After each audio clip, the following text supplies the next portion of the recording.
শ্রী শ্রী রাম ঠাকুর, যার সন্ন্যাস জীবনের পূর্বের নাম ছিল রামচন্দ্র চক্রবর্তী, পরাধীন ভারতে 1860 সালে বাংলাদেশের ফরিদপুর জেলায় শ্রী রাধা মাধব চক্রবর্তী ও শ্রীমতী কমলা দেবীর সন্তান হিসাবে শ্রী শ্রী রাম ঠাকুর জন্মগ্রহণ করেন। রাম ঠাকুরের আরেক যমজ ভাই ছিল, তার নাম লক্ষণ। তাদের পারিবারিক গুরু ছিলেন শ্রী মৃত্যুঞ্জয় ন্যায় পঞ্চানন। বালক রামচন্দ্র শৈশব থেকেই আধ্যাত্মিক চেতনার অধিকারী ছিলেন। শাস্ত্রে তার খুব আগ্রহ ছিল। মাঝে মাঝেই ঈশ্বর চিন্তা করে তিনি ভাব তন্ময় হয়ে যেতেন। ঈশ্বরকে কেন্দ্র করে নানা আধ্যাত্মিক প্রশ্ন তার মনে ঘুরপাক খেত।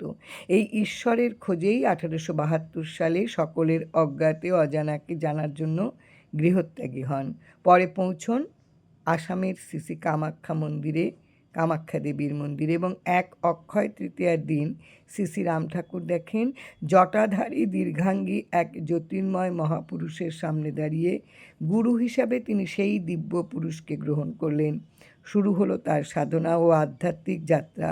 কঠিন সাধনায় এক সময় তিনি হয়ে উঠলেন অলৌকিক ক্ষমতা সম্পূর্ণ রাম ঠাকুর। অষ্টসিদ্ধি লাভ করলেন। তিনি বহু অলৌকিক ঘটনা ঘটিয়েছেন তার জীবদ্দশায়, যার মধ্যে দুটি ঘটনা আজ আপনাদের বলবো। একবার ঠাকুর কলকাতায় এক ডাক্তার ভক্তের বাড়িতে ছিলেন।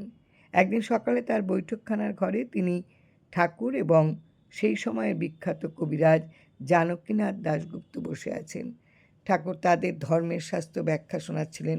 হঠাৎ দেখা গেল ঠাকুরের হাতে ছোট ছোট গুটি বেরোতে শুরু করলো। ক্রমে সেই গুটি তার সারা শরীরে ছড়িয়ে পড়ল। কবিরাজ জানকীনাথ দেখা মাত্র বুঝতে পারলেন যে এগুলো গুটি বসন্ত। সবাই আতঙ্কিত হয়ে পড়ল।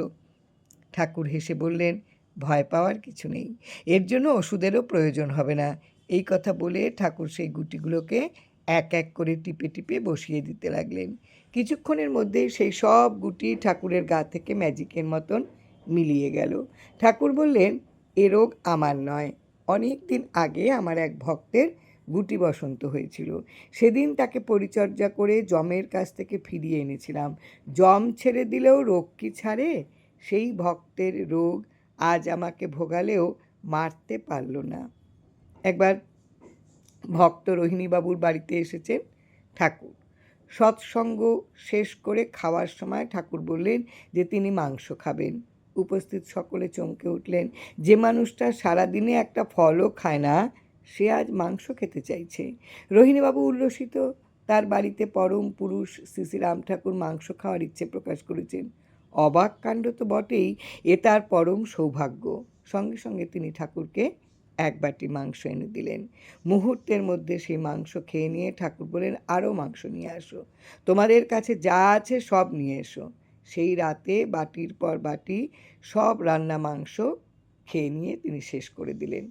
সেই রাতে ঠাকুরের পেটে অসহ্য ব্যথা হয়। চিকিৎসা হওয়ার পর জানা যায় সেই মাংসে বিষ ছিল। বাড়ির লোক এবং পশু পাখিদের রক্ষা করতে তিনি বিষ খেয়ে নিয়েছেন। যদিও সেই বিষ শরীরে ধারণ করেও তিনি সুস্থ হয়ে ওঠেন। জয় রাম, জয় রাম। গুরু কৃপাহি কেবলম।